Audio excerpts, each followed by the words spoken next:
messed up. What was the, and then you also showed me another one too at the gym. A few moments later. If you've been dealing with tight hamstrings and stretching hasn't worked out, then you're probably not dealing with a muscular issue. You're probably dealing with a lot of neural tension. Welcome back to Limit Breaker Fitness. My name's Monty, and today I'm going to help Zach here figure out what's going on with his tight hamstrings. Now, for a lot of us, we don't even realize it, but the reason our hamstrings are tight isn't because of any kind of muscular problem. It's because there's some compression on the nerves that are in the back of the leg there, and that's what causes that feeling of tightness. So to test this, it's going to be very simple. I'm going to have him lay on his back first, and I'm going to grab his leg here.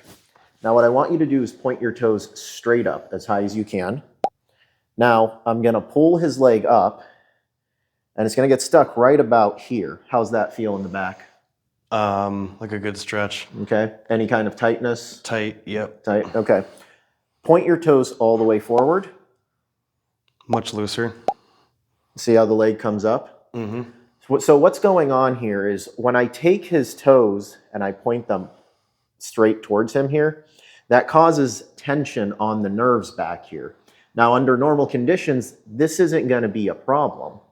When I point the toes forward, that relieves some of the tension there. And so he can get much higher up. So this means that we're dealing with a bit of a neural issue. The good thing is he's not experiencing any kind of pain or any sciatic symptoms. So it's a very minor issue, and it can be easily corrected with a nerve glide, which we'll show you now.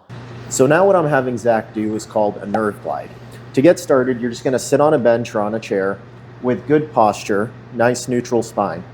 Now he's going to start by bending the leg all the way back and pointing the toes behind him. At the same time, he's going to bend his head down, and then he's going to extend the leg all the way out and point the toes up. And at the same time, he's also going to lift his chin up to the ceiling. Now he's going to keep going for about 10 reps. All the way down, good. Now come all the way back up.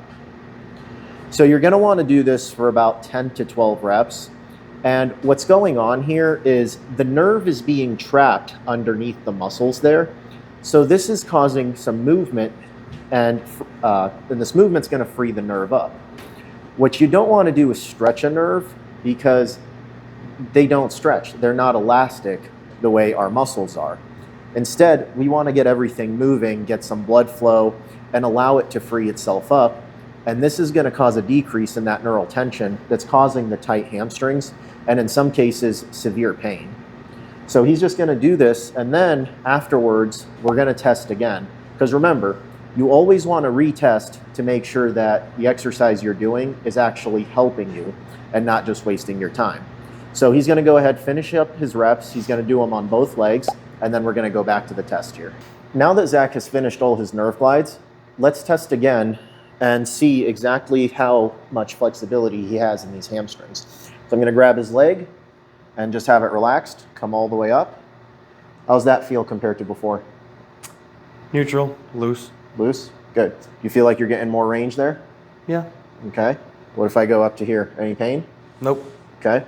Keep in mind, before, he was only about down here when he started feeling all that tension. So he went from here to here. All he did was those nerve glides. He didn't actually stretch the hamstring at all. And that's because that nerve is freed up now. And now that that nerve is freed up, he's able to go through a much better range of motion. But how do we make sure that he can keep this range of motion and not experience any of that tightness or pain again?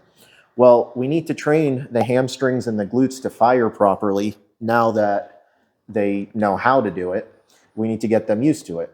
For that, we're going to do a banded glute bridge. So go ahead, put this around your legs, just under the knees, lay back, right? Now bring the knees up, 90 degrees, okay? Core tight, press the low back into the ground, and hips up. Hips up, glute bridge. Oh. Yep. All the way, all the way. There you go. So what this is doing now is it's reinforcing this new movement pattern, and over time, he's going to be able to make this his normal movement pattern, and so he won't be experiencing the tightness or the pain anymore. So if you're dealing with hamstring tightness, it might not be a muscular issue. Do these tests and see how it works out for you. If it doesn't work out for you, you might be dealing with something a little more advanced or problematic, in which case, just go ahead and hit the link below, sign up for my free consultation, and I'll work directly with you. We'll get on a video call, I'll put you through an eval, and we'll see what the root of your problem is. See you next time. You can stop now.